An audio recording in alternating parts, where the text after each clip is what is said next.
السلام علیکم ورحمۃ اللہ وبرکاتہ۔ وعلیکم السلام ورحمۃ اللہ وبرکاتہ۔ کیا حال ہے سب کا؟ الحمد للہ، نحمده ونصلی علی رسولہ الکریم، اما بعد فاعوذ باللہ من الشیطان الرجیم، بسم اللہ الرحمن الرحیم، رب اشرح لی صدری ویسر لی امری واحلل عقدۃ من لسانی یفقہوا قولی۔ فصل دوم، دعا میں الحاح و زاری۔ الحاح کہتے ہیں رونے دھونے کو۔ کیسے رویا جاتا ہے؟ رونے میں کیا ہوتا ہے؟ آنسو بہتے ہیں، اور آنسو ایسے ہی ہیں جیسے بارش برسے۔ تو جب بارش برستی ہے تو کیا ہوتا ہے؟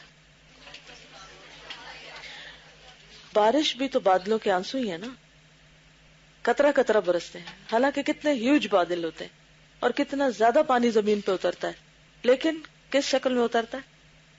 قطروں کی شکل میں، قطرہ قطرہ قطرہ۔ تو اسی طرح آنسو بھی کیا ہے؟ قطروں کی شکل میں باہر آتے ہیں، اسی لیے بولتے ہیں آنسوؤں کی جھڑی لگ گئی۔ جیسے مسلسل بارش ہو تو کہتے ہیں نا جھڑی لگ گئی ہے، تو اسی طرح آنسو بھی زیادہ ہوں تو ان کو کہتے ہیں آنسو کی بھی جھڑی لگ گئی۔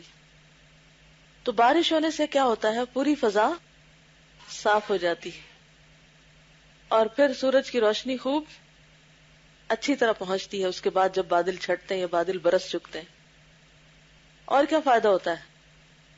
ماحول میں ایک تازگی ہو جاتی ہے اور گرد و غبار سارا دھل جاتا ہے۔ جی، فصلیں اچھی اگتی ہیں، انسان، جانور، مویشی سب سیراب ہوتے ہیں۔ تو بارش کے فائدے ہی فائدے ہیں، ہے نا؟ اسی طرح آنسو اگرچہ تکلیف دہ ہوتے ہیں، رونے والے کے لیے بھی اور دیکھنے والے کے لیے بھی، لیکن ان میں بہت سے فائدے ہیں۔ خاص طور پر آنسو اگر اللہ کی محبت میں، اللہ کے خوف میں بہائے جائیں، جو اللہ کی خاطر بہیں، اللہ سے ڈر کر۔ کیا فائدہ ہوتا ہے ان آنسوؤں کا؟ دل نرم ہوتا ہے، اور حشر کے دن اللہ کے عرش تلے سایہ ملے گا اس کو۔ ایسی آنکھ کے لیے جہنم کی آگ حرام ہے۔ یعنی اللہ سبحانہ وتعالیٰ کو وہ آنسو بہت پسند ہے جو اللہ کی یاد میں ہو۔ اللہ کی یاد میں کسی بھی وقت رویا جا سکتا ہے، اس وقت بھی جب لوگ خوب ہنس رہے ہیں، آپ دل ہی دل میں اللہ کو یاد کر کے رو سکتے ہیں۔ لیکن عام طور پر ہم اللہ کی یاد میں کم روتے ہیں، اور دنیا کے کسی نقصان کے وقت زیادہ روتے ہیں۔ ضروری نہیں کہ وہ نقصان مال کا نقصان ہو، وہ نقصان ذات کا نقصان بھی ہو سکتا ہے۔ کسی کی کوئی بات آپ کو بری لگ سکتی ہے، کوئی چیز آپ کی مرضی کے خلاف ہو سکتی ہے، تو ایسے میں پھر کیا ہوتا ہے؟ انسان کے بغیر پوچھے آنسو نکل آتے ہیں۔ اصل میں ہم اپنی ذات کے بارے میں بہت سینسیٹیو ہوتے ہیں، ذات کے بارے میں بڑے پروٹیکٹیو ہوتے ہیں، اس لیے سب سے زیادہ ہرٹ ہم اس وقت ہوتے ہیں، سب سے زیادہ اس وقت روتے ہیں جب ہمیں کوئی تکلیف پہنچتی ہے، ورنہ اللہ کے ڈر میں، اللہ کی یاد میں، اللہ کی محبت میں آنسو کم ہی ہوتے ہیں۔ اور ایک اور خاص موقع جس وقت رونا چاہیے وہ ہے دعا کا موقع۔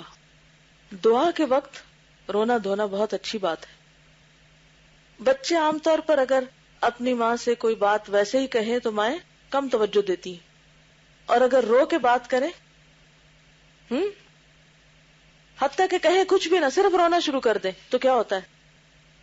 ماں فوراً اس کی طرف متوجہ ہوتی ہے۔ تو رونا دوسروں کی اٹینشن سیکھ کرنے کا ذریعہ بھی ہے۔ آنسوؤں سے ہم دوسروں کا دل نرم کر سکتے ہیں، صرف اپنا ہی نہیں، اوروں کا بھی۔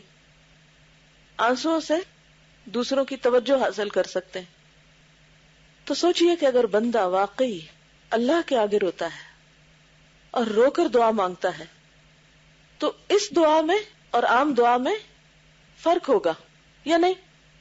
فرق ہوگا نا۔ ایک دعا ہے جو آپ اسٹریٹ ایسے ہی مانگ رہے ہیں بس، اور ایک وہ دعا ہے جس میں آپ رو رہے ہیں، دونوں میں بڑا فرق ہے۔ یہ لکھتے ہیں کہ نافع یعنی نفع مند اور مفید ترین دعا وہ ہے جس میں الحاح و زاری کی جائے، یعنی رویا دھویا جائے۔ حضرت ابو ہریرہ سے مروی ہے کہ رسول اللہ صلی اللہ علیہ وسلم نے فرمایا، من لم يسأل اللہ یغضب علیہ، سنن ابن ماجہ ابواب الدعاء. جو آدمی اللہ تعالیٰ سے سوال نہیں کرتا اللہ تعالیٰ اس پر خفا ہوتا ہے، ناراض ہوتا ہے. اور حضرت انس رضی اللہ تعالیٰ عنہ سے مروی ہے کہ حضرت صلی اللہ علیہ وسلم نے ارشاد فرمایا لا تعجزوا فی الدعاء. یہ یہاں تجزو لکھا ہے، اس کو درست کر لیجئے، تعجزو ہے. فإنه لا يهلك مع الدعاء أحد. المستدرک کتاب الدعاء. دعا کرو تو بےتابی نہ آنے دو، کیونکہ دعا کرنے کے بعد کوئی شخص ہلاک نہیں ہو سکتا. تو جزو کا مطلب یہ ہے کہ عاجز نہ ہونی، دعا کرتے رہو. یہ نہ کہو کہ ہماری دعا سنی نہیں جا رہی. یہ روایت ضعیف ہے، لیکن معنی کے اعتبار سے اچھا ہے معنی. اور امام اوزاعی امام زہری سے اور وہ حضرت عروہ سے اور وہ حضرت عائشہ صدیقہ رضی اللہ تعالی عنہا سے روایت کرتے ہیں کہ رسول اللہ صلی اللہ علیہ وسلم نے فرمایا ان اللہ یحب الملحین فی الدعاء. یہ بھی ضعیف ہے روایت. اللہ تعالیٰ دعا میں الہا و زاری کرنے والوں کو محبوب رکھتا ہے. حدیث روایت کے اعتبار سے، سند کے اعتبار سے ویک ہے، لیکن معنی میں بہرحال ایک سچائی ہے، کیونکہ جب انسان اللہ کے آگے روتا ہے تو اللہ تعالیٰ ان آنسوں کی قدردانی کرتا ہے. حضرت قتادہ حضرت مورق سے روایت کرتے ہیں ما وجدت للمؤمن مثلا الا رجل في البحر على خشبة فهو يدعو يا رب يا رب لعل الله عز وجل ان ينجيه. مومن کی مثال میں اس سے بہتر نہیں پاتا کہ ایک آدمی دریا میں ایک لکڑی پر سوار ہے اور وہ اللہ کو پکارتا ہے اے پروردگار اے پروردگار، ممکن ہے اللہ تعالیٰ اسے اس مصیبت سے نجات دے دے. اب اس آخری مثال سے پتہ یہ چلتا ہے کہ دعا میں کیفیت کیسے ہونی چاہیے، دل کا حال کیسا ہونا چاہیے، اور الہا و زاری کی کیفیت کی مثال کیسی ہے. اس کی مثال ایسے ہے جیسے ایک شخص کسی دریا میں ہے، مثلا کشتی پہ جا رہا تھا، کشتی ٹوٹ گئی، سب چیزیں ڈوب گئی. اس نے کیا کیا، لکڑی کا ایک حصہ پکڑ لیا. تو لکڑی ہلکی ہوتی ہے نا، تو پانی پہ تیرتی. تو چونکہ اس نے لکڑی کو پکڑا ہوا تھا، لکڑی تیر رہی تھی اور وہ بھی ساتھ تیر رہا ہے، اس پہ بیٹھ گیا. اب آپ دیکھیے کہ دریا میں انسان ایک لکڑی پہ تیر رہا ہو یا بیٹھا ہوا ہو تو اس کے دل کا حال کیا ہوگا. دریا کے اوپر تو پل جو ہوتا ہے اس پر سے بھی اگر آپ گزرے تو کیا ہوتا ہے، دل کو ڈر لگتا ہے نا. تو کہاں یہ کہ انسان بیچ دریا کے ہو اور لکڑی پہ بیٹھا ہوا ہو، کشتی نہیں، پراپر لکڑی جو تیر رہی، تو دل کا حال کیا ہوگا. کبھی آپ کشتی پہ بیٹھے، کبھی بیٹھتے ہوئے کشتی ڈاواں ڈول ہوئی ہے، پھر کیا ہوتا ہے، دل کا حال کیا ہوتا ہے، دل باہر آنے لگتا ہے نا. اور اگر کبھی آپ سمندر کے کنارے ہوں اور آپ کے پاؤں تلے سے ریت سرکنے لگ جائے، کبھی ایکسپیرینس کیا آپ نے، اور پانی آپ کو گرا دے اور پھر آپ کو یوں لگے کہ آپ ڈوبنے لگے، چیخ نکلے گی، آپ پکاریں گے کسی کو، دل کا حال کیا ہوگا، ذرا امیجن کریں. اسی طرح جب کوئی شخص سخت تکلیف میں ہوتا ہے تو وہ شدت کے ساتھ اللہ کو پکارتا ہے، اور مومن جہنم کے خوف سے روتا ہے، آخرت کی فکر کر کے روتا ہے، اور خوب خوب اپنے رب کو پکارتا ہے. یعنی جب دعا میں وہ فیلنگ نہ آ رہی ہو تو کیا کریں، اس کیفیت کو یاد کر لیں. کیسی کہ ایک آدمی دریا میں ایک لکڑی پہ سوار ہے، وہ آدمی خود بن جائے کہ کوئی نہیں ہے میرے آس پاس، کوئی نہیں ہے میرا مددگار. کون ہے مددگار؟ صرف اللہ. اب امیجن کریں اس کیفیت کو، کیسے مانگیں گے. کبھی زندگی میں کوئی مشکل وقت آیا، پھر کیا کرتے ہیں، جب کوئی دکھ آتا ہے، تکلیف ہوتی ہے، پریشانی ہوتی ہے، جی آپ فرمائیے. بالکل خالص ہو کے اللہ کو پکاریں گے. واقعی پکاریں گے؟ نہیں پکارتے، نہیں پکارتے، میں نہیں مانتی. جی آپ کیا کہتے ہیں؟ السلام علیکم. میرے ساتھ ایسا ہی ہوا تھا ایک دفعہ کہ کراچی میں سمندر کے کنارے ہی تھی اور ایسے ہی میرا پاؤں پھسلا تھا اور میں بہت آگے تک چلی گئی تھی پانی میں.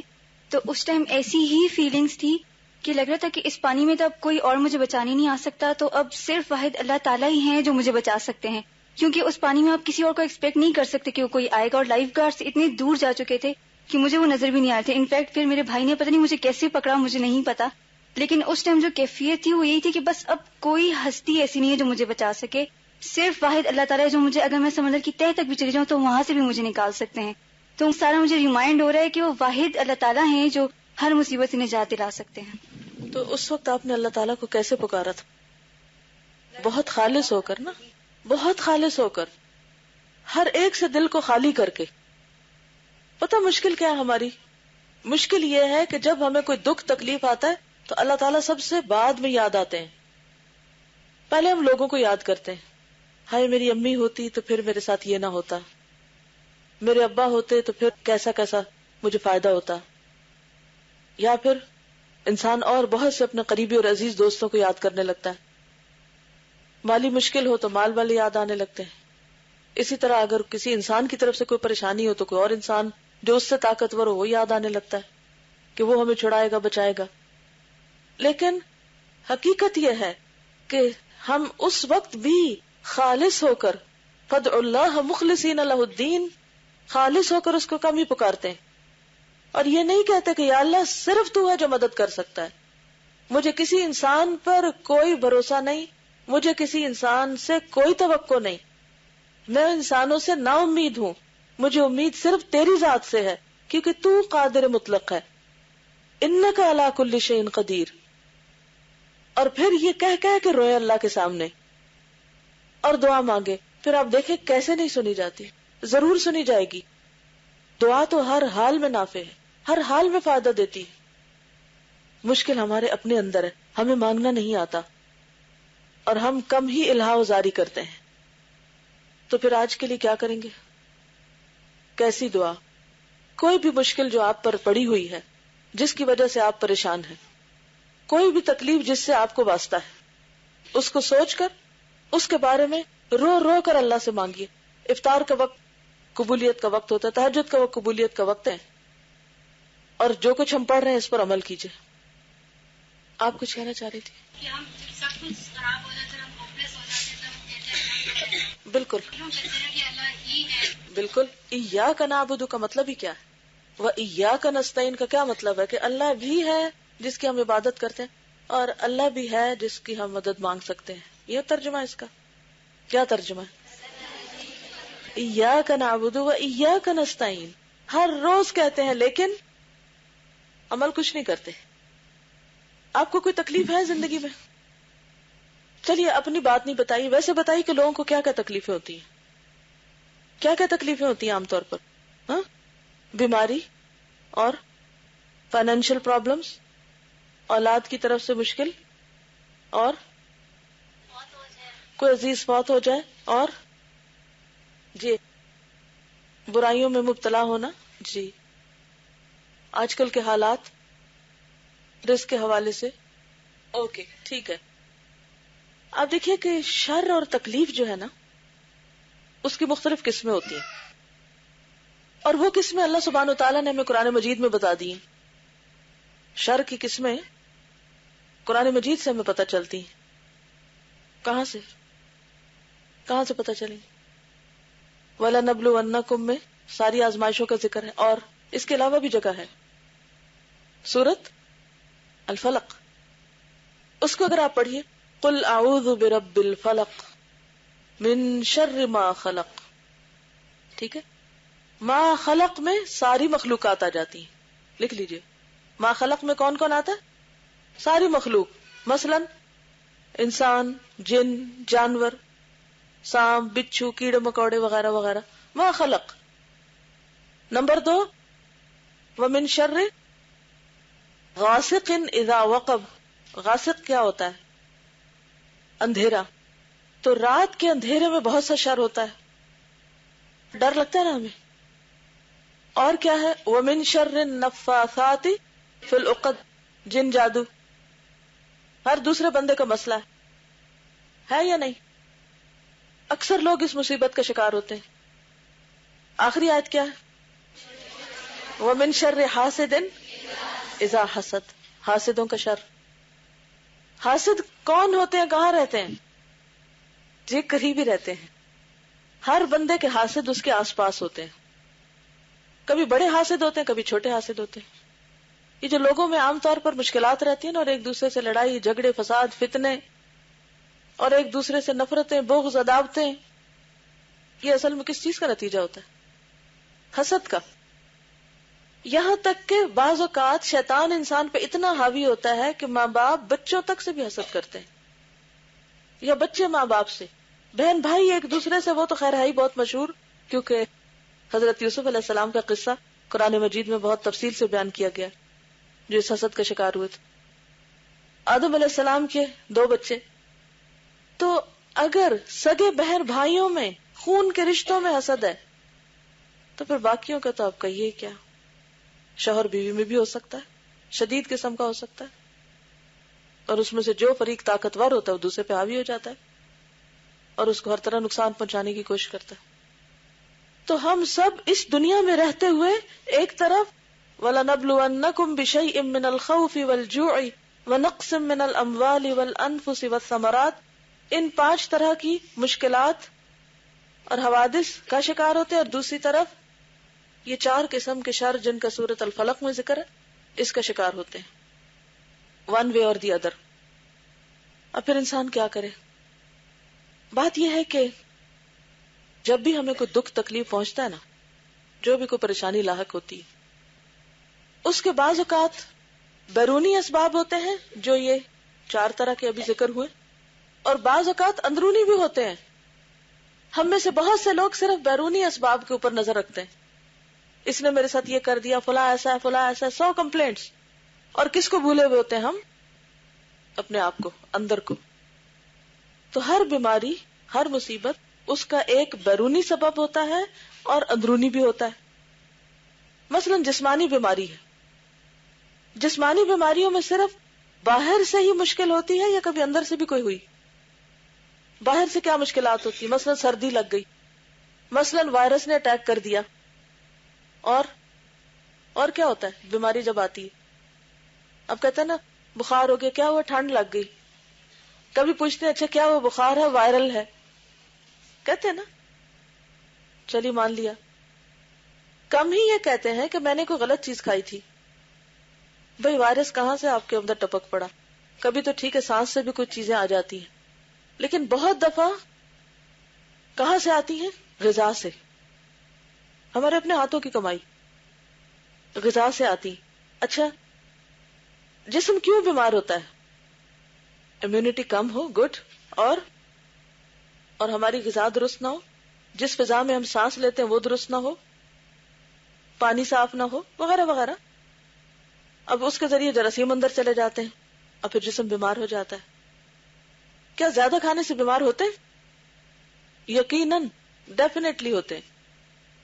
اور بعض اوقات ہمیں پتہ ہوتا ہے کہ یہ غذا ہمارے لیے ٹھیک نہیں، پھر بھی ہم کھانے جا رہے ہوتے ہیں. کیوں کھاتے ہیں؟ لذت.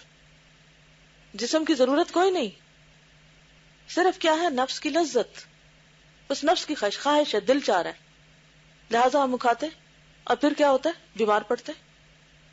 اب سبب ویسے تو بیرونی لگ رہا ہے، لیکن اصل میں کیا تھا؟ اندرونی. نہیں سمجھ آئی؟ بلیم کر رہے ہیں ہم کھانے کو، لیکن مشکل کہاں تھی؟ اپنے اندر. عقل سے کام نہیں لیا، بس بظاہر سے مزے کا کھانا سمجھ کے اسے کھا لیا. انجام کیا ہوا؟ بیمار ہو گئے. اسی طرح مصیبتوں کے، پریشانیوں کے، دکھوں کے کچھ بیرونی اسباب ہوتے ہیں. من شر ما خلق، غاسق، نفاسات، حاسد، یہ ہے سب باہر کے اسباب. لیکن صرف بیرونی اسباب نہیں ہوتے، بعض اوقات اندرونی اسباب بھی ہوتے ہیں. انسان کا اپنی ذات اور اپنا نفس بھی اس کا سبب ہوتا ہے. اور وہ کیا ہوتا ہے؟ گناہ. دل کے گناہ، نگاہ کے گناہ، کانوں کے گناہ، زبان کے گناہ، ہاتھوں کے گناہ، پاؤں کے گناہ. اور نتیجہ کیا ہوتا ہے گناہوں سے؟ کہ انسان بہت سی خیر سے محروم ہو جاتا ہے اور مصیبتوں میں گر جاتا ہے.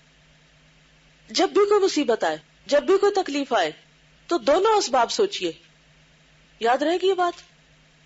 دونوں اسباب سوچئے کہ یہ جو پریشانی مجھ پہ آئی ہے، یہ جو مصیبت مجھ پہ آئی ہے، چاہے میرے نفس پہ آئی، ذات پہ آئی ہے، چاہے میرے بچے پہ آئی ہے، چاہے میرے گھر پہ آئی ہے، کوئی بھی جو میرے راستے میں رکاوٹ آئی ہے، وجہ کیا ہے، سبب کیا ہے؟ ہو سکتا ہے آپ کہیں فلاں انسان نے ایسا کیا، وہ حاسد ہے، اور چونکہ میں رات کے وقت نکلا تھا تو اس لیے مصیبت پڑی، یا یہ کہ جن ہے، جادو ہے، وغیرہ وغیرہ ہے، سب کچھ ہے. لیکن اس کے ساتھ ساتھ ایک اور چیز سوچنا شروع کر دیجئے، اور وہ کیا ہے؟ کیا سوچیں گے؟ میں نے کہاں کمی کی، میری غلطی کہاں ہے، میں نے کون سا گناہ کیا. اور جب آپ یہ سوچیں گے نا تو آپ کو سمجھ آ جائے گی بات. پھر آپ کس طرح علاج کریں گے؟ بیرونی مصیبتوں کا یا باہر سے آنے والی چیزوں کا علاج ہم کیسے کرتے ہیں؟ مثلا کوئی انسان ہمیں تکلیف دیتا ہے تو ہم کیا کہتے ہیں؟ اس انسان سے دور ہو جاتے ہیں. کوئی جانور تو ہم دیکھتے ہیں کہ اگر کوئی بچھو، سانپ وغیرہ ہے تو ہم اس کا دروازہ بند کر دیتے ہیں.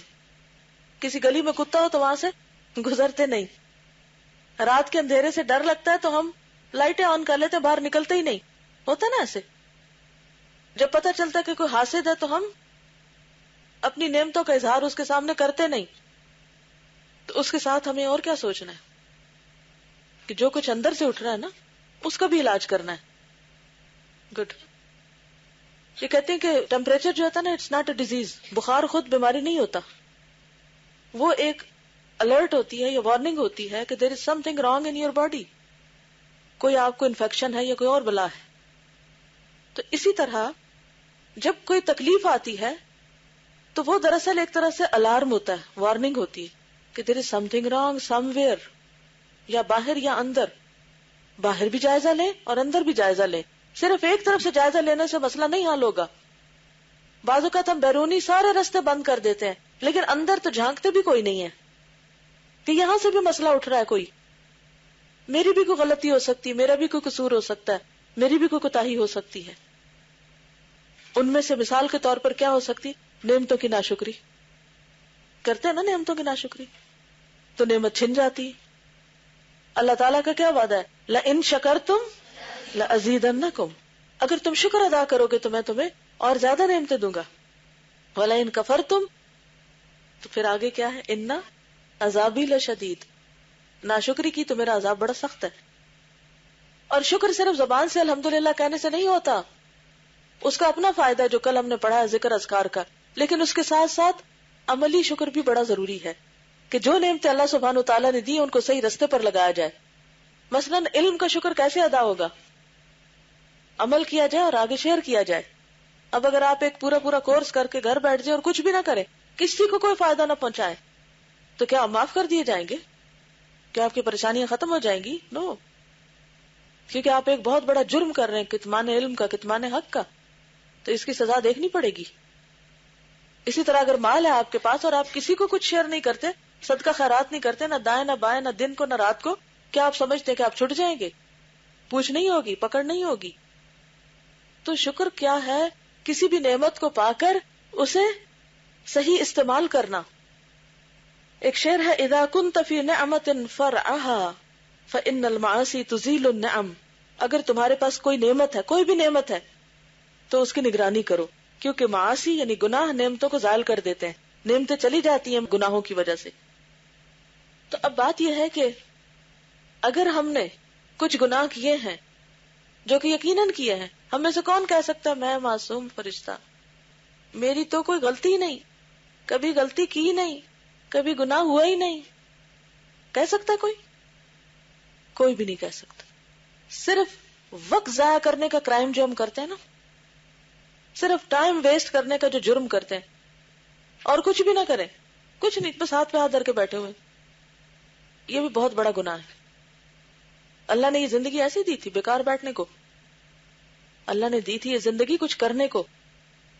وما خلقت الجن والانس الا لیعبدون. اور ہم کچھ بھی نہیں کر رہے، نہ ذکر کر رہے، نہ شکر کر رہے، نہ کچھ اور کر رہے، فارغ پھرے جا رہے. تو اس کا کوئی وبال نہیں آئے گا. ترقی خواہ دنیا کی ہو یا آخرت کی، اس کا راستہ محنت سے ہی آتا ہے. خالی ڈے ڈریمنگ کرنے سے اور وشفل تھنکنگ سے کچھ بھی نہیں ہوتا، کچھ حاصل نہیں ہوتا جب تک آپ محنت اور سخت محنت نہ کریں. کسی بھی فیلڈ میں آپ ایکسل کرنا چاہتے ہیں, یو ہیو ٹو ورک. آپ کو پین لینی پڑے گی, آپ کو تکلیف اٹھانی پڑے گی, کیونکہ اللہ سبحانہ وتعالیٰ نے پیدا ہی انسان کو مشقت میں کیا. لقد خلقنا الانسان فی کبد. جی آپ کچھ کہنا چاہ رہے ہیں؟ یعنی صرف اندر دیکھنا اس لیے نقصان دہ ہے کہ بعض اوقات یہ ہوتا ہے کہ انسان صرف اپنے آپ کو کوستا رہتا ہے, انفیریورٹی کمپلیکس میں مبتلا ہو جاتا ہے, صرف یہ کہتا رہتا ہے میری غلطی, لیکن اس کی کوئی اصلاح نہیں کرتا, اور یہ نہیں دیکھتا کہ اس غلطی میں پڑ کیوں رہا ہے, کیا چیز ہے جو بار بار اس کو یہیں سے پھسلا رہی ہے. پھر وہ دیکھے گا کہ کہاں سے سلپ ہو رہا ہے. اگر دوست خراب ہیں جن کی وجہ سے وہ سلپ ہو رہا ہے تو ان دوستوں کو چھوڑنا چاہیے, ہجرت کرنی چاہیے, جگہ تبدیل کرنی چاہیے, کام تبدیل کرنا چاہیے. یعنی انسان دونوں طرح دیکھے, یعنی اپنے اندر کی غلطیاں دیکھ کر پھر دیکھے کہ ان غلطیوں میں میں کر کیوں رہا ہوں. اب آپ دیکھیے کہ بیرونی مشکلات کا تو ابھی ذکر ہوا نا کہ اگر کہیں سے ٹھنڈ آ رہی ہے تو آپ کیا کہیں, دروازہ اچھی سے بند کر دیں, بس بات ختم. لیکن اگر اندر سے کچھ مصیبت پڑی ہوئی ہے کہ آپ سستی کا شکار ہیں, منافقت کا شکار ہیں, کوئی بھی ایسی مرض ہے, فی قلوبہم مرض, ان میں سے کوئی بھی مرض چھوٹی یا بڑی ہے, تو پھر اس کا علاج کیا ہوگا؟ پھر کون سی دوا کریں گے؟ دوا شافی, دعا. جزاکم اللہ خیرا. سبحانک اللہم و بحمدک, نشہد ان لا الہ الا انت, نستغفرک و نتوب الیک. السلام علیکم و رحمۃ اللہ وبرکاتہ.